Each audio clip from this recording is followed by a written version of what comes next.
Acts 11, God Yah has broken through. The news traveled fast, and in no time the leaders and friends back in Jerusalem heard about it, heard that the non-Jewish outsiders were now in.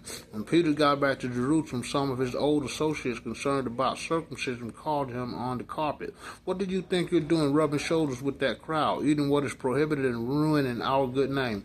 So Peter started from the beginning and laid it out for them step by step. Recently I was in the town of Joppa praying. I fell into a trance and I saw a vision. Something like a huge blanket lowered by ropes at its four corners came down out of heaven and settled on the ground in front of me. Milling around on the blanket were farm animals, wild animals, reptiles, birds, you name it. It was there. Fascinated, I took it all in. Then I heard a voice, "Go to it, Peter, kill and eat." I said, "Oh no, Master, I've never so much as tasted food that wasn't kosher." The voice spoke again, "If God says, Yah says, it's okay, it's okay." This happened 3 times, and then the blanket was pulled back up into the sky. Just then 3 men showed up at the house where I was staying and sent from Caesarea to get me. The Spirit told me to go with them. No questions asked, so I went with them, I and 6 friends, to the man who had sent me. He told us how he had seen an angel right on his own house, real as his next door neighbor, saying, "Send to Joppa and get Simon, the one they call Peter. He'll tell you something that will save your life. In fact, you and everyone you care for." So I started talking.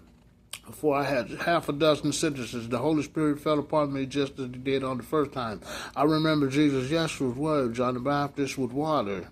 You will be baptized in the Holy Spirit. So I ask you, if God the Father gave the same exact gift to them as to us, we believed in the Master Jesus Christ, how could I object God the Father? Yah.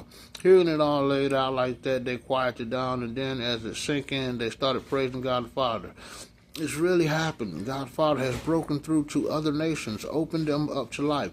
Those who had been scattered by persecution, triggered by Stephen's death, traveled as far as Phoenicia, Cyprus, and Antioch, but they were still only speaking and dealing with their fellow Jews. Then some of the men from Cyrus and Cyrene who had come to Antioch started talking to Greeks, giving them the message of the Master Jesus Yeshua. God Yah was pleased with what they were doing and put his stamp of approval on it. Quite a number of the Greeks believed and turned to the Master. When the church in Jerusalem got wind of this, they sent Barnabas to Antioch to check on things. As soon as he arrived, he saw that God Yah was behind and in it all. He threw himself in with them and got behind them, urged them to stay with it the rest of their lives. He was a good man that way, enthusiastic and confident in the Holy Spirit's ways. The community grew large and strong in the Master. Then Barnabas went on to Tarsus to look for Saul. He found him, brought him back to Antioch. There were the whole year, meeting with the church and teaching a lot of people. It was Antioch that the disciples were for the first time called Christians. It was about this time, same time, that some prophets came to Antioch from Jerusalem. One of them, named Agabus, stood up one day and, prompted by the Spirit, warned of a severe famine about to devastate the country. The famine eventually came during the rule of Claudius.